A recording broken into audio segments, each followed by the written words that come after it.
Liverpool have received a major boost that signals fresh ambition and long-term vision from the club's hierarchy. Worth an eye-catching 8 figures, the boost underlines the Reds' commitment to building for the future, both on and off the pitch. While attention often falls on transfers and player investment, this latest move highlights a different kind of progression, one that could prove just as vital to Liverpool's continued success. Let's break this down in today's video, along with all the other Liverpool news from the last 24 hours. There is so much to discuss in today's video, so be sure to like the video and subscribe to the channel for daily Liverpool content. But first, Federico Chiesa has not been included in Liverpool's Champions League squad for the league phase of the competition. Given Chiesa's relatively strong start to the campaign in comparison to last season, his omission comes as a surprise. Despite coming off the bench in each of the Reds' first 3 Premier League games, the Italian has been left out of the league phase squad, with Rio Nomoha instead occupying one of the permitted 17 non-homegrown player slots.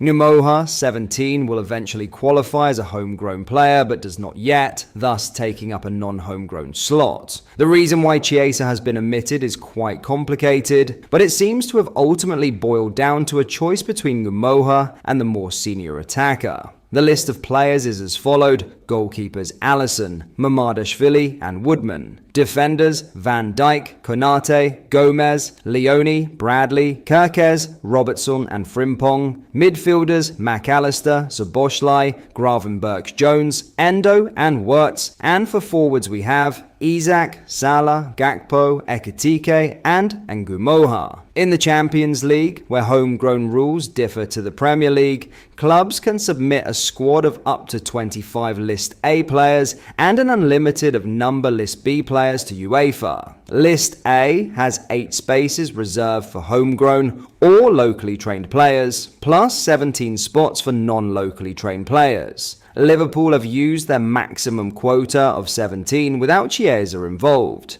Jeremy Frimpong is eligible to be classed as homegrown due to him being association trained for more than 3 seasons by Man City in his youth. Ngumoha cannot be registered as a locally trained player, yet as under UEFA rules, he has not been a Liverpool player long enough, having only turned 17 years old last week. This means he is unable to be submitted in one of the 8 reserved spaces for locally trained or homegrown players on List A. The youngster is also not eligible for List B, which is exclusively for players born on or after January 1st, 2004, who have since their 15th birthday been eligible to play for the club concerned for any uninterrupted period of 2 years. There are some exceptions to the rule as outlined by UEFA here. While academy prospects such as Trey Nyoni and Jayden Danns are eligible for List B, Ngumoha is not so had to be named as one of Liverpool's 17 non-homegrown players on List A. Notably, Chiesa's compatriot Giovanni Leone has been included on List A, so will be able to feature if needed. Thankfully for Chiesa, his hopes of playing Champions League football this season aren't completely over because the squad can be updated following the completion of the league phase. Youngsters Trey Nyoni, Stefan Bajcetic and Jayden Danns are able to play without needing to be named in the main List A. Now in a huge 8-figure boost, Liverpool's academy will undergo a significant £20 million redevelopment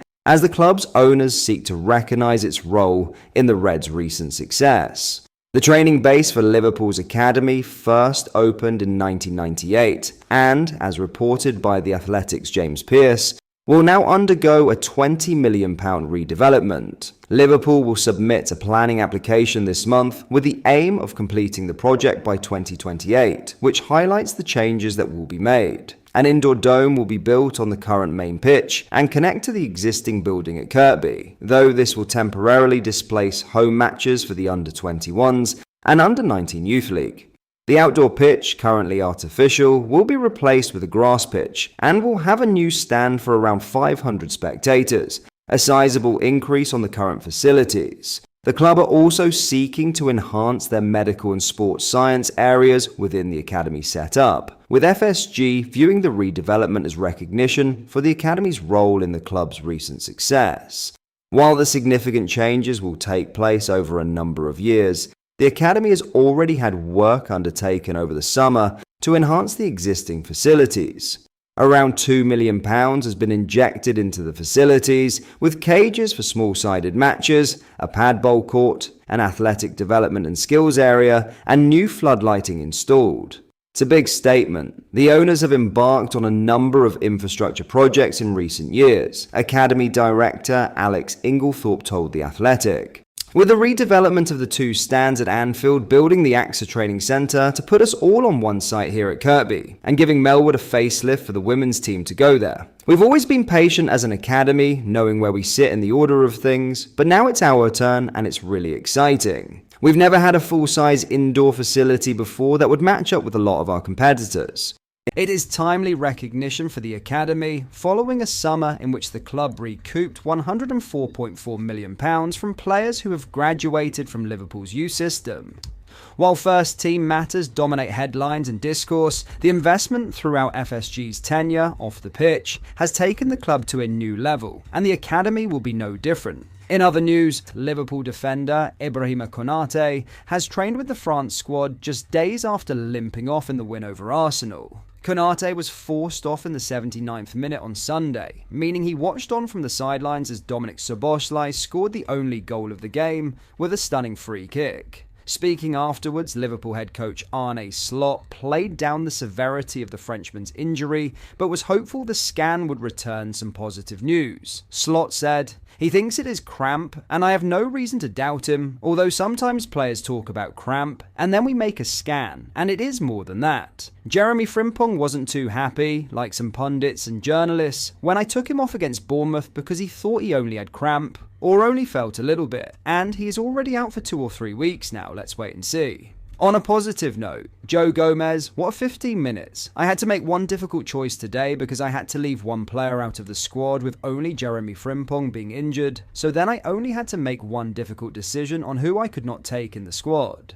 The good thing was it was a centre-back, Giovanni Leone, so we are perfectly placed in that position. In a boost for Liverpool, Konate joined up with the France squad on Monday and took part in a training session on Tuesday, getting to grips with club teammate Hugo Ekitike as Lake Bleu prepare for an important week. France begin their World Cup qualification campaign against Ukraine on Friday before hosting Iceland at the Parc des Princes 4 days later.